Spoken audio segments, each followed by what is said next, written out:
அல்ஹம்துலில்லாஹ். ரமதானின் மிக முக்கியமான விலை மதிப்பற்ற கடைசி 10 இரவுகளுக்குள் நாம் நுழைந்து விட்டோம். நபிகள் நாயகம் ஸல்லல்லாஹு அலைஹி வஸல்லம் அவர்கள் மற்ற எல்லா நாட்களையும் விட இந்த 10 இரவுகளுக்கு அதிக முக்கியத்துவம் கொடுத்தார்கள். 1000 மாதங்களை விட சிறந்த ஒரு இரவு, பல வருட பாவங்களை அழித்து உங்கள் தலையெழுத்தையே மாற்றக்கூடிய ஒரு இரவு, அதுதான் லைலத்துல் கத்ர். ஆனால் இங்கே ஒரு மிகப்பெரிய எச்சரிக்கை இருக்கிறது. நீங்கள் இரவு முழுவதும் கண் விழித்து குர்ஆன் ஓதி தொழுதுவிட்டு கடைசியில் எந்த நன்மையும் இல்லாமல் வெறும் கையோடு திரும்ப முடியும் என்று உங்களுக்கு தெரியுமா? ஆம், இந்த இரவின் ஒட்டுமொத்த நன்மைகளையும் அழித்து விடக்கூடிய 2 ஆபத்தான பாவங்கள் உள்ளன. அது என்னவென்று இந்த வீடியோவில் பார்ப்போம். லைலத்துல் கத்ர் இரவை நாசமாக்கும் 2 செயல்கள். அந்த முதல் பாவம் நாவின் பாவம், அதாவது புறம் பேசுதல். நம்மில் பலர் என்ன நினைக்கிறோம்? தராவிஹ் தொழுகை ஆரம்பிக்கும் போதுதான் லைலத்துல் கத்ர் தொடங்குகிறது என்று. கிடையவே கிடையாது. நீங்கள் நோன்பு திறக்கும் மக்ரிப் நேரத்திலேயே இந்த சிறப்புமிக்க இரவு தொடங்கி விடுகிறது. ஆனால் நம்முடைய இஃப்தார் தட்டுகளுக்கு முன்ன என்ன நடக்கிறது? பேச்சுகள் மெதுவாக வதந்திகளாக மாறுகின்றன. அவன் என்ன செய்தான் தெரியுமா, அவள் எப்படிப்பட்டவள் தெரியுமா என்று மற்றவர்களின் வாழ்க்கையை பற்றி பேச ஆரம்பிக்கிறோம். புறம் பேசுவது என்பது இறந்து போன தன் சொந்த சகோதரனின் மாமிசத்தை உண்பதற்கு சமம் என்று அல்லாஹ் குர்ஆனில் மிக கடுமையாக எச்சரிக்கிறான். எவ்வளவு அருவருப்பான ஒரு விஷயம் இது!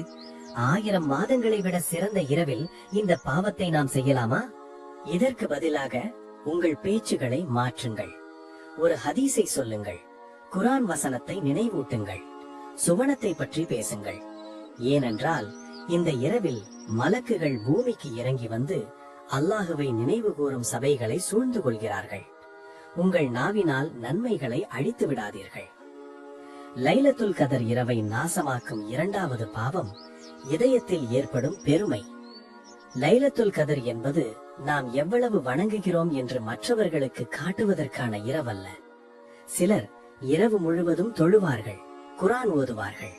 ஆனால் அவர்கள் இதயத்தில் நான் இவ்வளவு அமல்கள் செய்கிறேன், தூங்கிக் கொண்டிருக்கும் இவர்களை விட நான் சிறந்தவன் என்ற பெருமை வந்துவிடும். கவனமாக கேளுங்கள். கடுகளவு பெருமை இதயத்தில் இருந்தாலும் அவன் சுவனத்தில் நுழைய மாட்டான் என்று நபிகள் நாயகம் ஸல்லல்லாஹு அலைஹி வஸல்லம் அவர்கள் எச்சரித்துள்ளார்கள். அல்லாஹுவின் கட்டளையை மீறி ஷைத்தானை அழித்ததே நான் ஆதம் அலைஹிஸ்ஸலாம் அவர்களை விட சிறந்தவன் என்ற அந்த ஒற்றை சொல் பெருமைதான். லைலத்துல் கத்ர் என்பது பெருமையின் இரவு அல்ல, அது பணிவின் இரவு. யா அல்லாஹ், எனக்கு உன்னுடைய மன்னிப்பு தேவை என்று கெஞ்சி கேட்கும் இரவு. அதனால்தான் ஆயிஷா ரலியல்லாஹு அன்ஹா அவர்களுக்கு நபி ஸல்லல்லாஹு அலைஹி வஸல்லம் அவர்கள் ஒரு அழகான துஆவை கற்றுக் கொடுத்தார்கள். அல்லாஹும்ம இன்னக அஃபுவுன் துஹிப்புல் அஃப்வ ஃபஅஃபு அன்னி.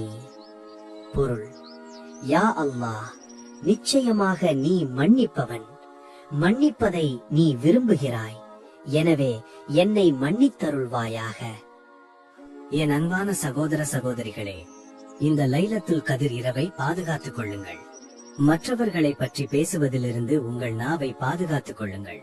பெருமையிலிருந்து உங்கள் இதயத்தை பாதுகாத்துக் கொள்ளுங்கள். மலக்குகள் இறங்கும் நேரம் இது. அல்லாஹ்வின் கருணை பொழியும் நேரம் இது. நன்மைகளை இழந்து வெறும் கையோடு நாம் திரும்பிவிடக் கூடாது.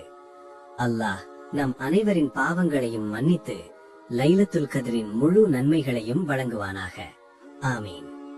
இந்த வீடியோ உங்களுக்கு பயனுள்ளதாக இருந்தால் தயவு செய்து மற்றவர்களுக்கும் ஷேர் செய்யுங்கள். ஒருவேளை உங்கள் மூலமாக ஒருவர் திருந்தினால் அதற்கான நன்மையும் உங்களுக்கு கிடைக்கும். இன்ஷா அல்லாஹ். அஸ்ஸலாமு அலைக்கும்.